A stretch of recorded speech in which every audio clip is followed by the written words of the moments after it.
award-winning futurist researcher and keynote speaker Nikolas Badminton joining us on Canada Now for his weekly visit. Nick, we talked a little about esports on our show yesterday, and I wanted to expand on it a little bit more with you because you believe by 2030 esports will be bigger than hockey in Canada.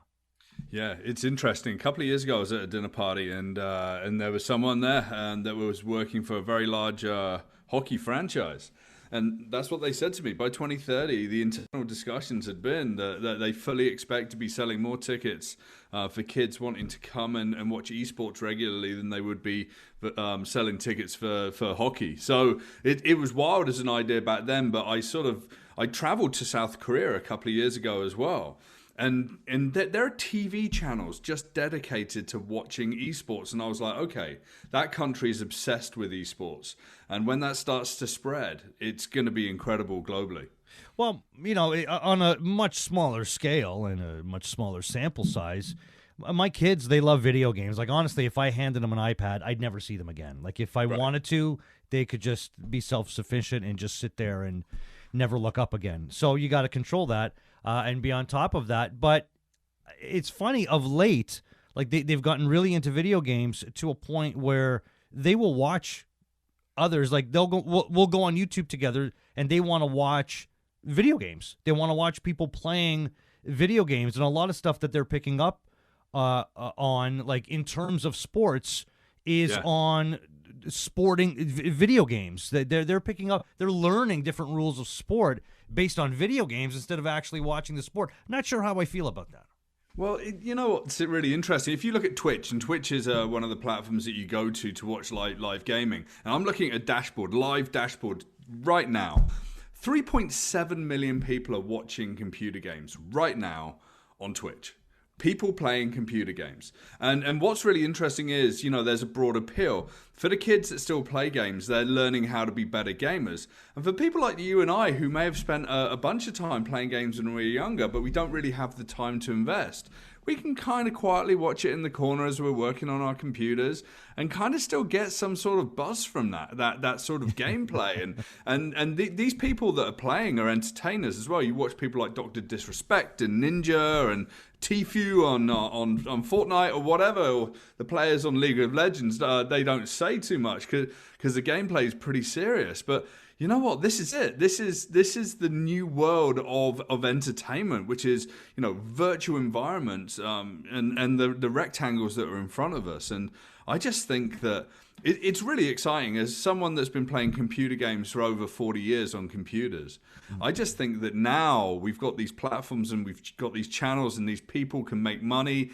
And the new heroes of entertainment are the people that play games. And they're making money. Like, as you said, they're making like thousands of dollars when successful in competition. Some prize pools are $1 to $2 million throughout the season. Game developers can typically make up to $132,000 a year. So are you looking at the success of esports as well as it relates to income, as it relates to jobs and more specialization? Yeah, it's its own economy, and that's when things get really interesting. Now, for a long time, we've seen lots of bubbles and bursts and things in the gaming world, all the way from like Pong and Atari, and then that all went horribly wrong. Through to the struggles of EA and Activision and Blizzard and, you know, all these people. And it's a really tough industry. Kids can still make a lot of money. The indie gaming movement is incredibly exciting. And I actually think that now we've got platforms that have got like Fortnite and whatever, and then you add another platform like Twitch where people can like donate to you, the economy has just gone exponential, and that growth is just making these things more serious, right? You look at LeBron James as a basketball player. He makes a huge amount of money. Why? He's an amazing player. He's got that personality. He's got that big sort of presence in the world, and that's exactly what's happening to game players. He just bought a part of the Boston Red Sox. Exactly. Yeah. That's exactly why I bring him up. You know what? Like, you know, someone like Ninja signed to Microsoft's platform. I think made about $10 million. Then they stopped having him on there. He left Twitch. They stopped having him on there. He kept the $10 million, went back to Twitch and kept on making tons of money. Wow. So it's like, it's an industry that's lacking direction. The big companies are really struggling.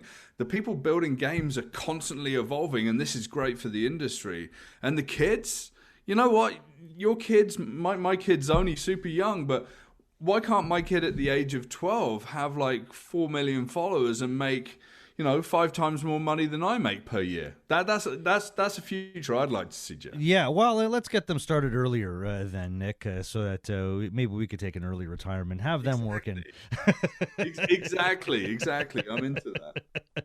They'd be on board. Play video games, make money. Sure, I'll do that. And esports worldwide revenues hit $947 million in 2020. They got sponsors like Coca-Cola and Gillette and Nike, and esports was on the rise before the pandemic, but because of the pandemic, man, it just blew up. Like yesterday, you heard the conversation. We were talking with Quentin Martin, the CEO of Luckbox, an esports betting platform, and the activity for Luckbox like exploded by 5 times because of the pandemic.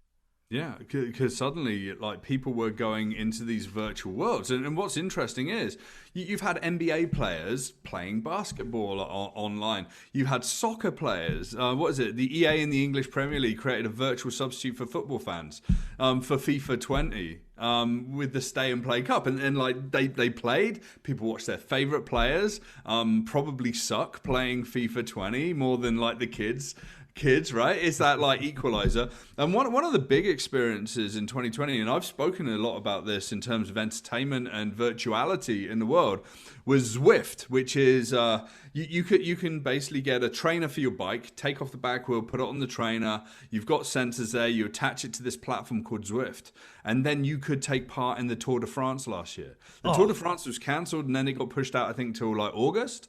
And so what they did was they brought it forward, and they had nearly 120,000 cyclists start the virtual Tour de France. That brand was still alive. It's a game where you add gamification to really hard cycling, and there was still a lot of professional athletes taking part. This is like, it's wild that we've got this world that, people like you and I can play alongside our heroes.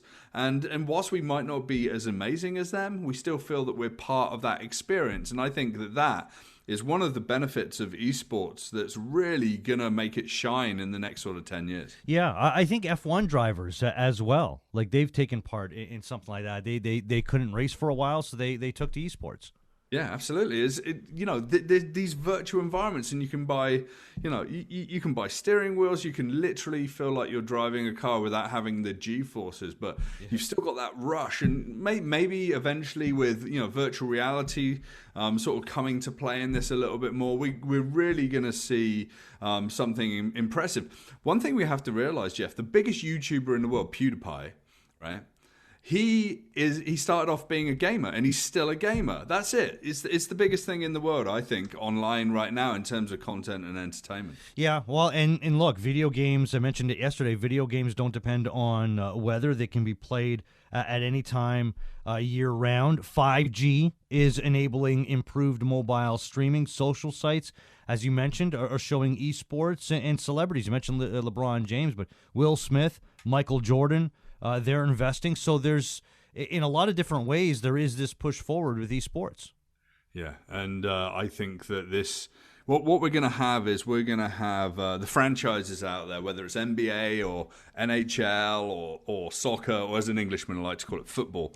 We're going to have people out there that there's going to be the on pitch or on ice or out there, the physical play with players, but they're going to have this flip side, which is the virtual side of their sport, probably playing for the same teams or a version of those teams as well. Well, and I asked this of Quentin Martin yesterday, and I'll ask you this as well. Is the growth of esports sustainable when people are able to attend real-world sporting events again? I mean, can as many people attend the real-world sporting events? Have you tried to get a ticket for a hockey game or a Raptors game? Have you tried getting a ticket? It's hard now. Well, one of the finals, a friend of mine with a pretty terrible seats. Well, he bought a ticket with pretty terrible seats for like $3,000. Yeah, that's not equitable. That's not a way to really bring things together. I love going to sports games. I saw the Pelicans in New Orleans last year. Yeah. No, year before last, and I loved it. And it was super cheap because the Pelicans kind of suck. Yeah, but like, but it's interesting, right? I mean, what can you do to create that same environment?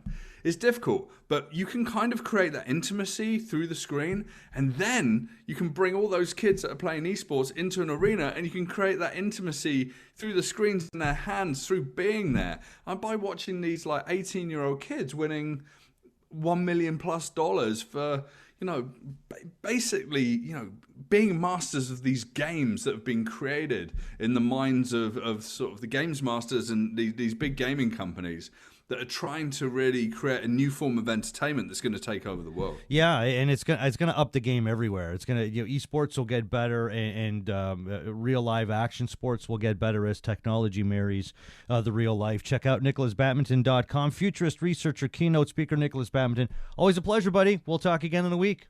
See you online, Jeff. All right, looking forward to it. And some more numbers for you. The number of people around the world watching esports is predicted to rise a further 9% in 2021 to 474 million, with revenues up 15% to 1 billion. By 2024, global viewership is expected to hit 577 million, revenues of $1.6 billion. Amazing stuff.